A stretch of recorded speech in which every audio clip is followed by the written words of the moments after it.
I wanted furniture to talk, I'd have bought a talking chair. Kotaro Saito's face didn't change. It never did. Rain or insult, he was a statue. Go stand in the garden. Your presence is lowering the quality of my tea. Without a word, Kotaro turned and walked into the downpour that had been hammering the estate all morning. Reina's companions giggled at the sight of the soaked servant, delighting in her cruelty. He's not paid to think. He's paid to stand where I put him. Patience. The game is only beginning.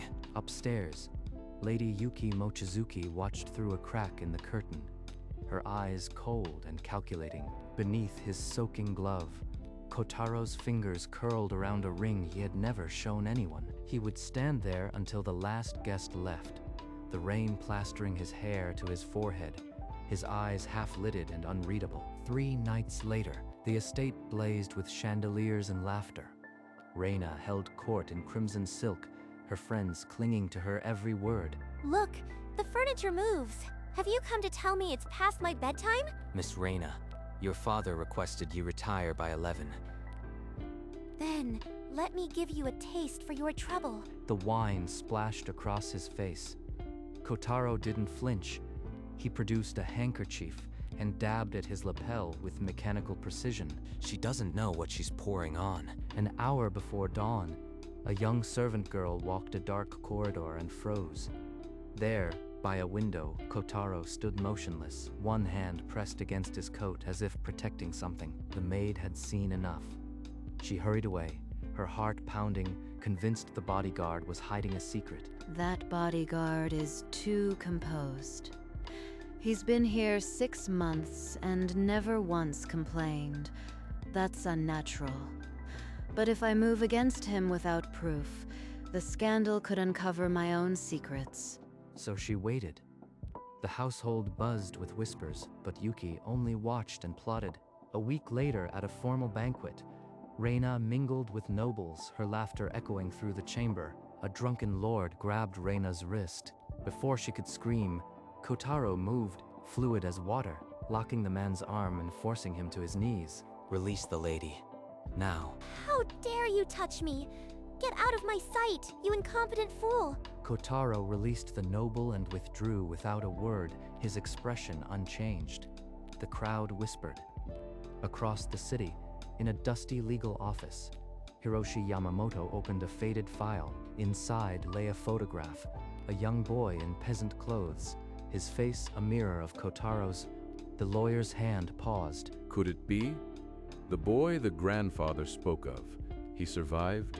Yamamoto set down the photograph, his heart heavy with a secret he had guarded for 20 years. The time was near. He would need to act. But first, he had to be certain. The banquet would provide the proof. The Mochizuki estate transformed into a hive of activity as servants draped silk and polished silver for Reina's 20th birthday banquet. Sign the bodyguard to my personal detail.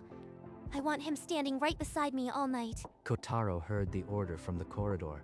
His gloved hand tightened once, then relaxed. He understood her game. Public humiliation on her terms. That afternoon, Lady Yuki sent a discreet note to Hiroshi Yamamoto. She had questions only the family lawyer could answer. The will from my father-in-law. It remains sealed, does it not? No one has tampered with it. The document is secure, my lady. I keep it under lock and key, but I must ask, why the sudden concern? Mere precaution. I wish to ensure the family's affairs are in order. Yamamoto bowed and retreated, his face unreadable. Yuki stared after him, her knuckles white on her fan. That night, in his sparse room, Kotaro knelt before a small, unadorned chest. He lifted the lid and withdrew a velvet pouch. Inside lay a heavy gold signet, etched with the Mochizuki crest. He turned it once in his palm. Tomorrow, the truth would speak. The banquet hall blazed with light. Reina Mochizuki descended the staircase in a gown of silver and pearls, every eye upon her. You, stand by the doors. Don't move. Don't speak. Don't even blink. Tonight you are a statue. Kotaro took his place without a word, the perfect servant. Reina's friends smirked behind their fans. Lady Yuki circulated among the guests, her smile tight. Every few seconds, her gaze flicked to the main entrance. Something is wrong. Yamamoto should be in his office, not here, unless... Just as the first course was served, the grand doors swung open. Hiroshi Yamamoto stepped inside, a leather briefcase clutched in his hand. Forgive the intrusion. I carry the last will and testament of the late Lord Moechizuki. By law, it must be read before all present. The music stopped. 100 faces turned. Reina's smile froze. Kotaro did not move. Yuki's face drained of color. She gripped the edge of a table as if the room had tilted. At last, the game is over. Yamamoto broke the wax seal, the crack slicing through the silent banquet hall. He cleared his throat and began to read. Reina Mochizuki is not of this bloodline. Gasps erupted from the crowd. Reina's smile shattered, her face turning ashen. She stumbled back a step. That's impossible. This is some cruel joke. Stop this at once. This document is forged. Guards, remove that charlatan. But Yamamoto stood firm, raising the document higher. His voice cut through the noise like a gavel. The true heir, hidden for his protection, is the boy who now serves as bodyguard. 100 gazes swiveled to the man by the door. Kotaro Saito had not moved, his face a mask of ice. Master Kotaro, if you would. It is your word that matters now. The hall fell into a perfect, absolute silence. Even the chandeliers seemed to hold their breath. Kotaro Saito pushed away from the wall. Each step echoed on the marble as he walked to the center of the hall. Slowly, deliberately, he began to peel off his white gloves. The room watched, transfixed. Beneath the fabric, gold glinted. He raised his hand, and the Mochizuki signet ring shone like a brand of truth. Reina's legs gave out. She crumpled to the floor, her gown pooling around her like a fallen petal. Yuki spun toward the exit, but 2 household guards had already moved to block her path. Her face twisted with fury and terror, a silent scream trapped behind her teeth. I will speak. He looked down at Reina, then swept his gaze across the assembled nobles. No one dared breathe. The pearl necklace snapped from Reina's throat, the beads scattering like shattered lies across the marble. In that frozen moment, the fate of the Mochizuki house balanced on the edge of a single word. I will not expel Reina Mochizuki. Yamamoto lowered his head, a quiet smile touching his lips. At last, the boy had proven worthy of his grandfather's trust. She will remain as a retainer under my supervision for 2 years. She will repay every servant she wronged. Why?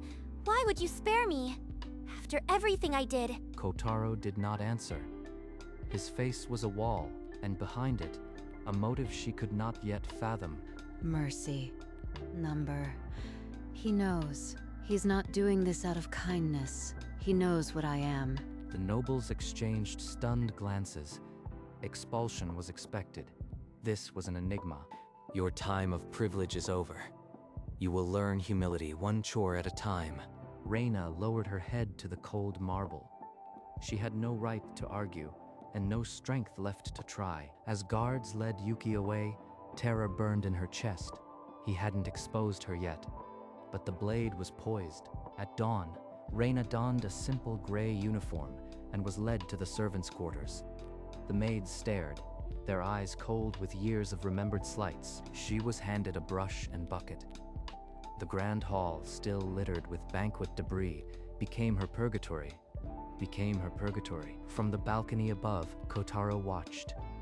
He gave no sign of satisfaction or pity, only the quiet, unblinking vigilance of a man who expected defiance. My hands, they're already raw. I never knew how heavy a wet brush could be. That evening, a shadow slipped a folded message under her door. The handwriting was unmistakably Yuki's. He will destroy us both, unless you remember who you truly are. We are family. Family? You stole my life and called it protection. I won't be your pawn again.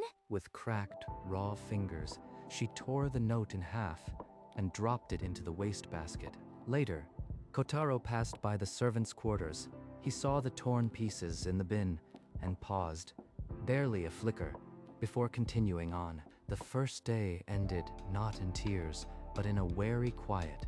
The true war of wills had only just begun. On the third day, while Reina scrubbed the kitchen floor, a maid she once berated knelt beside her and spoke in a low voice. She revealed that Kotaro had covered for their mistakes countless times, always preventing Reina's worst punishments. He protected them from me.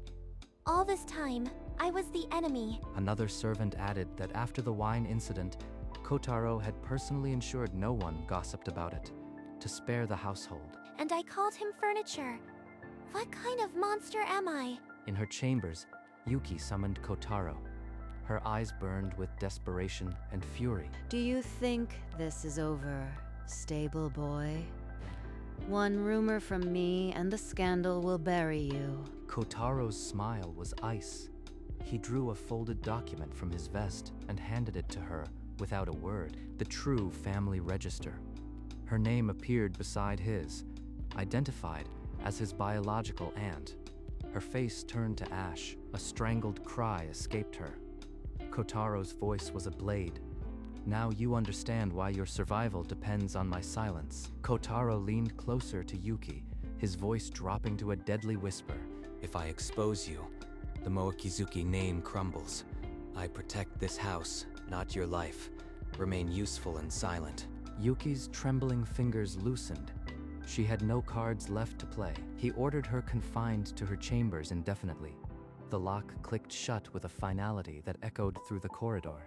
Meanwhile, cleaning the dusty study, Reina discovered a forgotten portrait of the late patriarch, grandfather Mochizuki. Behind the frame, she found a yellowed letter, its seal broken long ago. My son, should Yuki suspect, hide the boy deep within the household.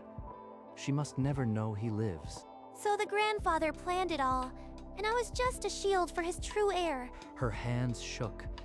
The conspiracy reached back to her infancy, twisting her life into a cruel puppet show. But one truth remained hidden from her still: the blood that bound Yuki to Kotaro. Reina found Kotaro in the quiet corridor, moonlight carving his shadow into the wall. She blocked his path, her chest tight. Are you using me? Is this your revenge? To watch me scrub floors while you hold all the power? He didn't flinch. His answer came as cool and flat as polished steel.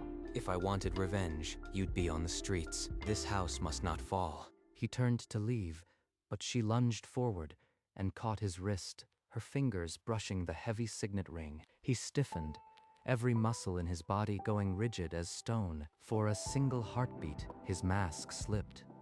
She saw not coldness, but a bone-deep weariness. Continue your duties. He pulled his hand free and strode away without looking back, leaving her rooted to the spot. That wasn't the look of a tyrant. It was the look of a prisoner. That night, Reina passed by Yuki's sealed chamber. A muffled scream bled through the oak. He's nothing but a peasant, and I am his blood. I raised him. His blood. That doesn't make sense. Unless she's family. Compelled, Reina slipped into Yuki's abandoned study and began rifling through drawers. Beneath a stack of ledgers, she found a creased ancestral scroll, the true bloodline. The scroll listed Yuki as the late lord's sister and Kotaro as her nephew. The swap was planned before Reina could walk. I was a replacement. A shield for the real heir. Her legs buckled. The weight of the lie crushed her to the floor. The grandfather's letter, the bodyguard's endurance, it all snapped into focus. Kotaro had been hiding in plain sight, protecting the very woman who stole his life. Now she understood the burden Kotaro had carried alone. But what to do with it? That was a question for which her heart had no answer. In the dim study, she found him before the old lord's portrait. She sank to her knees, tears falling. You knew she was your aunt. You could have exposed us and taken everything. Why didn't you? He did not turn. The silence stretched like a held breath, heavy with 20 years of unsaid words. Because it is my duty. This house is all I have of his legacy. I will not let it crumble. You protected a name, built on lies, for a grandfather who hid you away. He turned. In his eyes, she saw not ice but a deep, ancient sorrow. You were both pawns. I won't let the family name become a scandal. That is my burden. Then, let me help you carry it. Without a word, he reached out his hand and pulled her gently to her feet. In that dim study, sworn to silence, they forged an alliance that would reshape the Mochizuki name. That same hour, Reina pushed open the door to Yuki's chamber. She still wore her servant's uniform, but her carriage was no longer servile. It's over, Yuki. Your schemes will never touch this family again. You insolent child. You think you can stand against me after everything I gave you? You gave me a stolen identity. I know what you are now, his aunt, and the reason this house nearly fell. Yuki's face crumbled. The last shield of lies was gone. She stumbled back, gasping. You have no allies, no power, and no escape. Accept your confinement, or I will make it public. In the doorway, a shadow shifted. Kotaro stood with arms crossed, his eyes unreadable, but something in them had softened. You turned her into your weapon. Kotaro gave Reina a single, silent nod, then turned and walked away, leaving the door open. The old hierarchy was dead. What rose in its place was fragile, but real, built on shared truth rather than shared blood. The next morning, Kotaro assembled every servant and retainer in the grand foyer. They stood shoulder to shoulder, waiting. The crisis has passed. The Mochizuki name stands intact, and so does this household. Reina Mochizuki has taken the first steps toward atonement. Her efforts are noted. A ripple of murmurs. The eldest maid, who had once felt Reina's fury, gave a slow, deliberate nod. She stepped forward and, without a word, adjusted Reina's collar. Adjusted Reina's collar. A gesture of acceptance that made Reina's breath catch. Why? After everything I did, do they show me kindness? I don't deserve this. Her tears came unbidden. Not bitter, but bewildered by a grace she had never learned to accept. From the balcony, Kotaro watched. When her eyes met his, he gave a single, minuscule nod. Permission. The assembly dissolved into the mansion's rhythm. The air felt lighter, though the shadows of memory remained. Later, in the garden, Reina knelt to pour tea for Kotaro. He accepted the cup without a word, the first sip of a long truce. That evening, in the quiet of the study, Kotaro set down his tea and spoke for the first time without a mask. I was raised by farmers. They were kind, but the old man came when I was 7 with a single command: reclaim your name. On his deathbed, he gripped my hand and made me swear to protect the family from Yuki, even if it meant becoming a servant. He spoke of the years of training, the cold disciplines, and the day he walked into the mansion knowing he would be despised. I never hated you, Reina. I saw a girl trapped in a gilded cage, just as I was. All that time, you were saving me from myself. My endurance was the only weapon Yuki wouldn't see. I needed to be invisible to expose her. Then, let me finish what your grandfather started. I will help you guard this house until my last breath. He did not smile, but the rigid line of his shoulders eased, a tired soldier finally sharing his watch. For the first time, the weight he bore rested on 2 sets of shoulders. The true reconstruction of the Mochizuki name had begun. Over the weeks and months, Reina's hands grew steady, and her ledger columns balanced without error. Under Kotaro's taciturn guidance, she became the silent engine of the estate. On a crisp autumn morning, Hiroshi Yamamoto arrived with the final legal decrees. The title is formally yours, Lord Mochizuki. Your grandfather would have wept with pride. Kotaro walked to the family altar, where his grandfather's portrait watched in silent approval. With a breath that carried decades of burden, he set the signet down upon the sacred wood. This weight on my finger is no longer a chain. It is a promise to the past. Reina knelt at his side, her presence a vow as silent as the one he had just made. The law is satisfied. The Mochizuki house endures. Long may it stand. And so, without fanfare or blood, The Mochizuki name began its quiet renewal in the twilight of her captivity. Yuki Mochizuki had withered to a ghost. Kotaro found her slumped by the barred window, a fragile silhouette against the dusk. You've come to gloat. You are as cold as that old man who sired you. Coldness preserved what your ambition would have destroyed. You will live out your days here, forgotten, for the good of this house. He set a small photograph on the sill. The entire household, Reina at his side, a testament to the family he had chosen to build. He turned without waiting for a reply. The door closed with a soft, absolute click. He won. He truly won. I am nothing now but a relic of a past he erased. The photograph remained on the sill, a silent indictment. A new Mochizuki family, forged not from bloodlines, but from shared suffering and grace. As Kotaro walked the long corridor, the boy who had once studied by candlelight had become the lord of this house. Somewhere, perhaps, his grandfather smiled, and in the halls of the Mochizuki estate, the whispers of the past finally fell silent. The Mochizuki garden was quiet, bathed in the amber light of late afternoon. Cherry petals drifted lazily onto the stone path. Reina knelt on a cushion, pouring tea with the practiced grace of long discipline.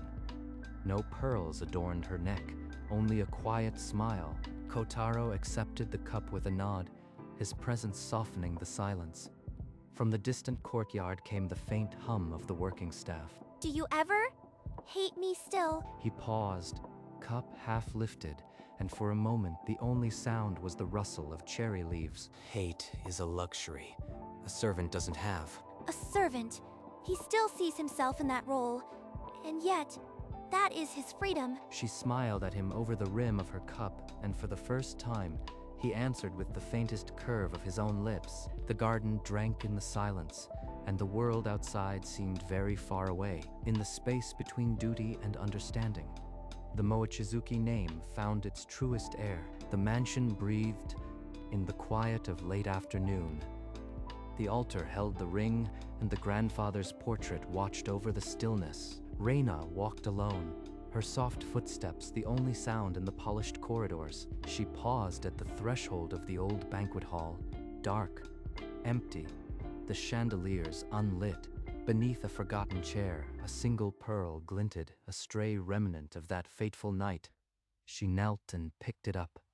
The pearl was cold, but her hand was steady. She no longer trembled at its memory.